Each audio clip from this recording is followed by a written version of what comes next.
Bab 053. Apartemen. Din parkir di luar. Lalu ikut masuk ke basement seraya bersembunyi. Dari balik tiang dia memperhatikan duanya. Sanum turun dengan hati-hati seraya memegang pundak Gaza. Kemudian Gaza melepaskan helm untuk Sanum, lalu tangannya mengusap lembut puncak kepala Sanum. Mereka saling menatap dan Din bisa melihat jelas bagaimana tatapan dalam seorang Gaza yang biasa dingin. Tangannya terkepal. Apa wajar sepupu seperti itu? Kini keduanya berjalan menuju lift. Dada Din bergemuruh sesak melihat tangan keduanya saling tertaut hingga memasuki lift. Rahangnya mengeras. Begitu mereka sudah masuk lift, dia keluar dan berlari sedikit. Din menatap lantai 18 dengan panah ke atas. Dia mengedarkan pandang dan melihat sebuah pintu lantai kaca bawah. Kakinya berlari cepat ke sana. Din menaiki tangga satu lantai, baru di lantai satu dia menaiki lift. Lantai 18 juga tujuannya. Kakinya bergerak gelisah. Din mengusap wajahnya gusar, dia menatap tidak sabar angka dengan panah. Masih lantai 4. Beberapa menit terlewati, lift berdenting. Kaki panjangnya melangkah keluar, pandangan mengedar. Ada cukup banyak lorong dengan nomor pintu kamar apartemen di sini. Kemana mereka? Din mengambil langkah ke lorong kanan, saat itu juga tatapannya terpaku pada Gaza yang memasukkan sandi dan masuk ke dalam, diikuti Sanum. Mereka. Satu apartemen. 81. Kakinya refleks berlari, sebelum pintu itu tertutup. Din menahannya hingga Gaza dan Sanum berbalik badan. Keduanya tampak kaget akan keberadaannya. Ekspresi Din dingin. Tatapannya lurus pada Sanum yang membulatkan mata. Apa maksudnya? Tanyanya, mendesak. Din. Sanum mundur dengan khawatir dan menatap Gaza. Cowok itu menariknya hingga berdiri di belakang punggung hingga pandangan Din pada Gaza. Apa maksud ini semua? Tanyanya tercekat. Gue bisa jelasin, Ian. Gaza menghela napas. Waktu yang benar-benar tidak tepat, dia akan mengajak Din bertemu setelah ini tapi temannya itu lebih dulu melihat mereka. Sejak kapan Din mengikuti hingga sampai di sini? Sepupu bukan mahram, ucap Din berat. Bagaimana mungkin lo mau disentuh Gaza seperti tadi? Walaupun pandangannya Din lurus pada Gaza, pertanyaan dia lemparkan pada Sanum. Sanum menunduk dan menggigit bibir bagian bawahnya.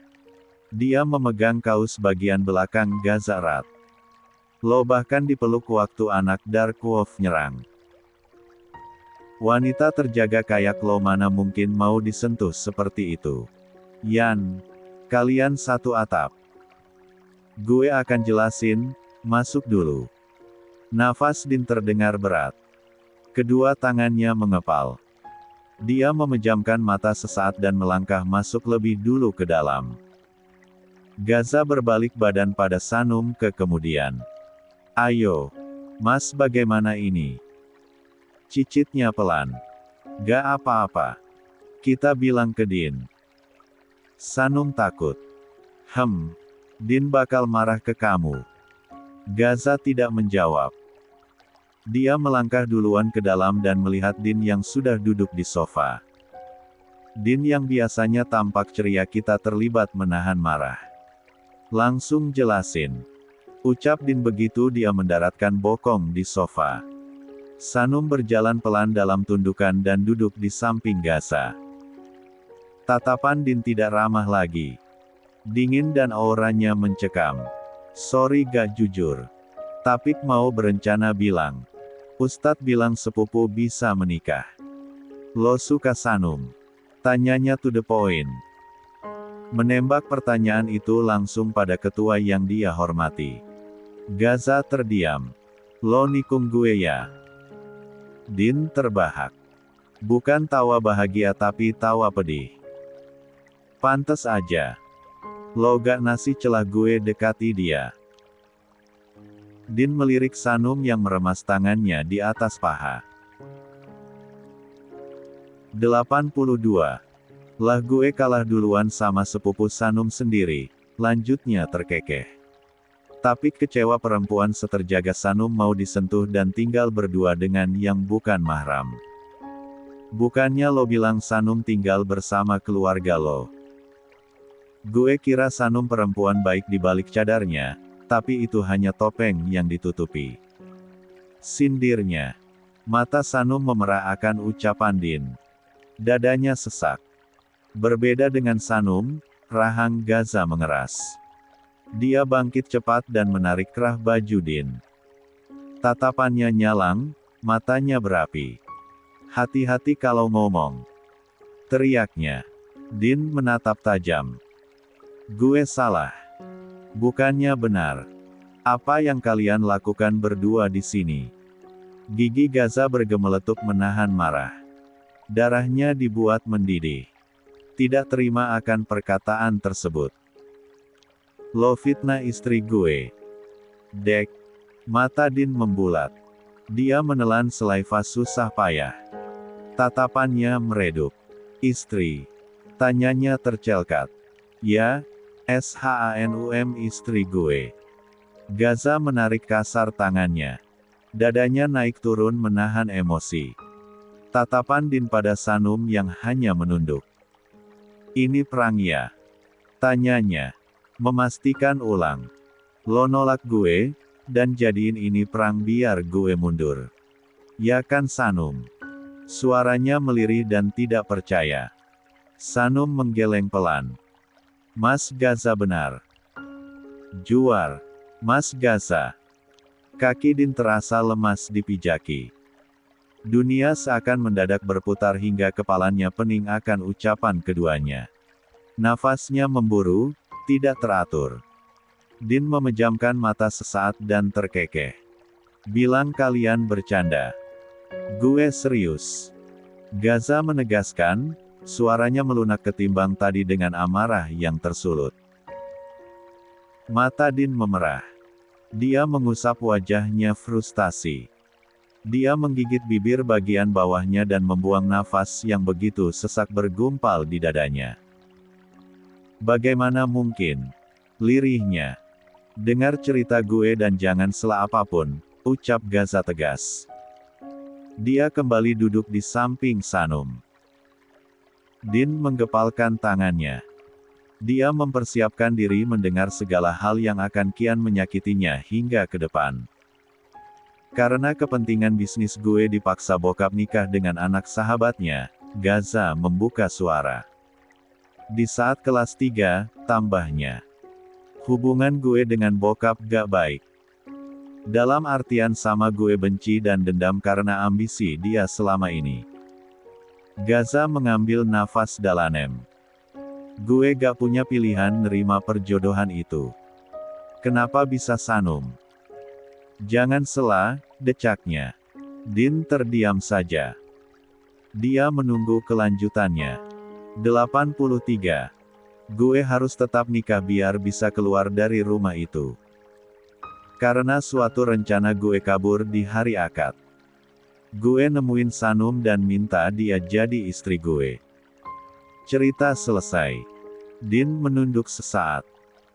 Dia menahan air mata yang ingin berlomba jatuh. Harapan yang terlalu tinggi kini kandas dengan tamparan fakta sore ini. Harusnya lo bilang dari awal. Lo tahu Yan, kami nikah masih di kelas 3. Pernikahan ini rahasia karena bisa berakibat fatal jika banyak yang tahu. Gue udah terlalu berharap sama Sanum, Gaza, balasnya sakit. Lo tahu seberapa effort gue sampai pindah sekolah dan berubah, ucapnya marah. Maaf. Hanya itu kata yang bisa Gaza ucapkan. Din terkekeh. Dia kemudian berdiri dan menatap keduanya kecewa. Kepalanya mengangguk.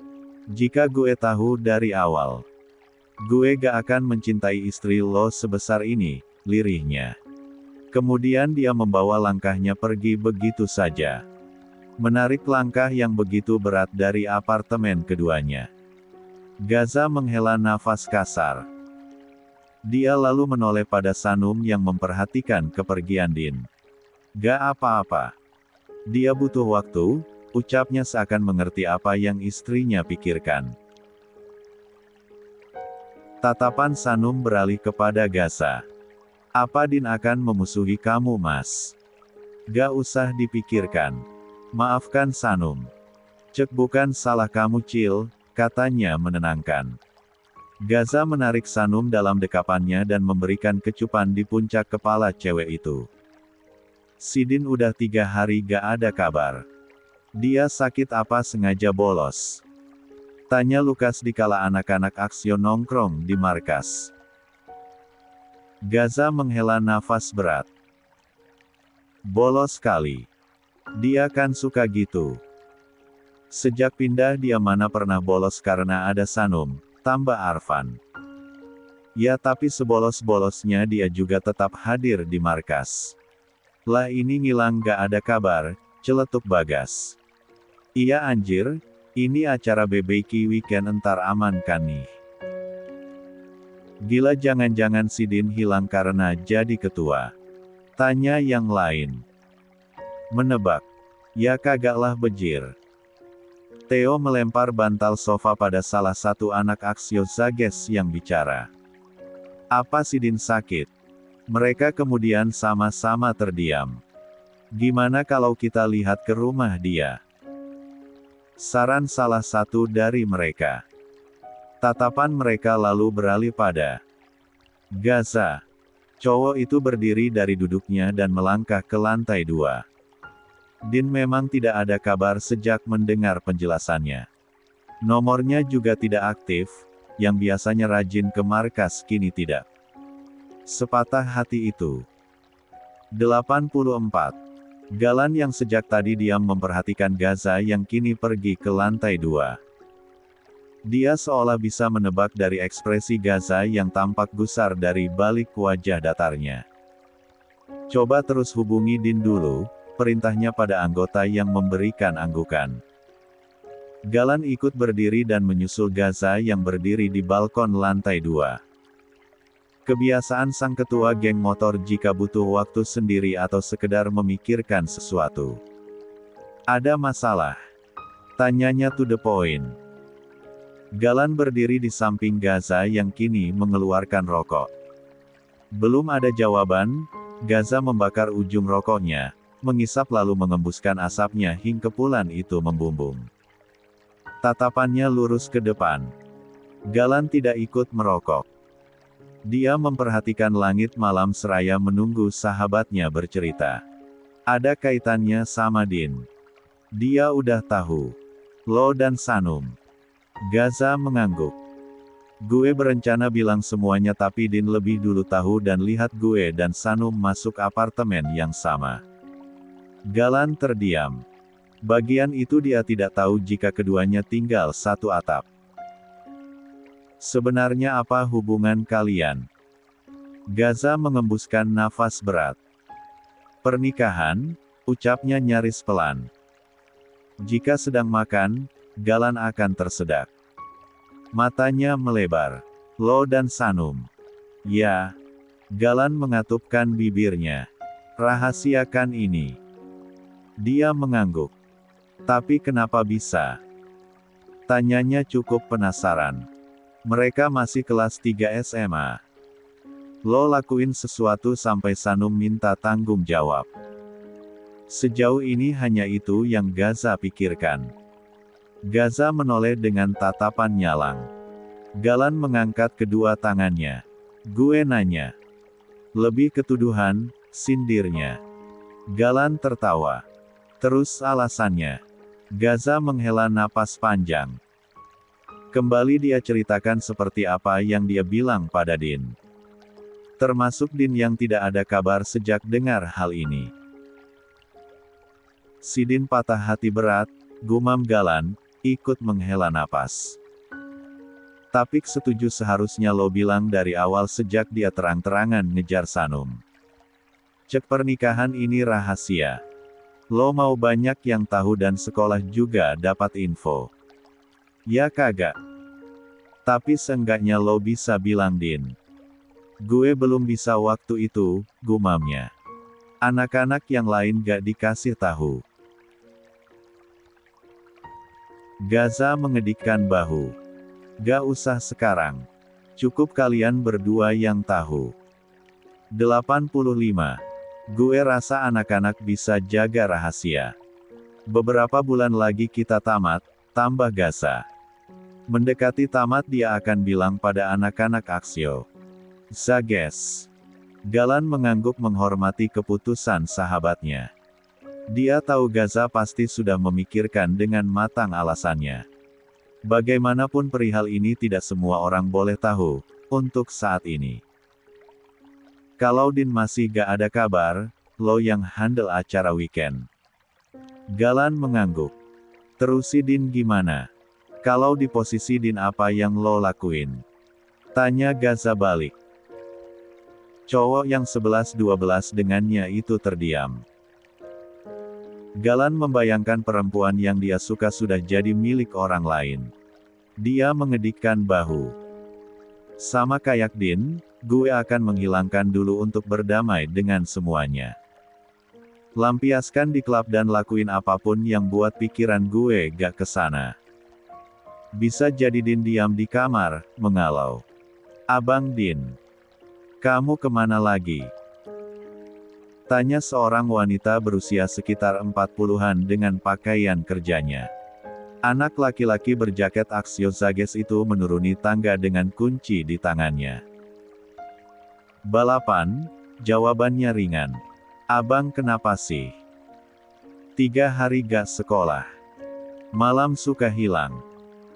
Omel wanita itu. Jangan banyak bolos lagi. Abang udah janjikan sama mama nilainya akan tinggi. Din mengorek telinganya seakan tidak peduli. Wajahnya datar. Dia keluar dan beranjak ke motornya yang sudah siap. Din balik. Tidak dia dengar perintah tersebut. Dia naik ke kuda besinya dan memacu kendaraan itu dengan kencang. Din melampiaskan kekesalannya dan patah hatinya dengan semua yang membuat dia senang. Dia bahkan tidak peduli dengan hijrah yang dia lakukan beberapa waktu ini. Din kembali ke mode sebelum mengenal Sanum. Berbanding terbalik dengan ucapannya akan balapan, motornya malah berhenti di salah satu klub yang sedikit tersembunyi. Din melangkah masuk dan melewati lorong yang cukup gelap hingga tiba di sebuah pintu berwarna hitam. Kala pintu itu dia dorong, musik keras terdengar berdentum diiringi tarian nakal berbagai pasangan di atas lantai dans. Kelap-kelip lampu warna-warni bahkan tidak membuatnya menyipit. Klub tersebut cukup ramai dan berbisik. Wanita dengan pakaian minim yang memperlihatkan lekuk tubuhnya berjoget-joget. Di setiap sudut hanya disikan maksiatan dan kesenangan fana. Dengan hubungan tanpa status mereka saling berciuman panas. Tangan para lelaki bergerilya menyentuh kulit wanita yang dengan senang hati menyerahkan tubuh mereka. Kaki panjang Din melangkah ke meja bar. Dia duduk dan memesan 1 botol alkohol. Dia sendiri, lalu menuangkan air tersebut ke gelas kecil. Rasa panas terasa membakar begitu air itu dia telan. Rasanya pahit dan membuatnya lupa akan patah hatinya. 86. Din mengacak-acak rambutnya frustasi. Bayang wajah Sanum dan pernyataan Gaza menari-nari dalam ingatan. Ark sial. Kesalnya memukul meja bar. Dia menuangkan lagi alkohol tersebut dan meneguknya kandas. Hai sayang. Seorang wanita dengan mini dress, paha mulus yang terlihat dan bagian atas dada yang terlihat mendekat kepadanya. Jari jemarinya bergerak di atas paha Din yang mulai mabuk. Din menoleh marah. Dia mendorong wanita itu. Menyingkir. Titahnya. Dia tidak berniat bermain dengan mereka. Sama sekali sejak dia mengenal tempat ini. Dia hanya melampiaskan semuanya dengan alkohol, bukan menyentuh wanita. Perempuan itu mendengus lalu beranjak pergi. Tahu niatnya tidak akan berhasil. Seperginya wanita itu, Dean menjedukkan kepalanya ke meja dengan helaan nafas kasar. "Ark!" teriaknya. Dean memegang kepalanya yang terasa pening saat mengendarai motor sportnya. Motor itu melaju hendak ke markas, waktu sudah menunjukkan pukul 2 dini hari kala dia pulang dari klub. Dean tidak akan berani pulang ke rumah, yang ada dia akan kena marah dan fasilitasnya untuknya akan dicabut semua. Markas adalah pilihan tepat untuk pulang saat ini.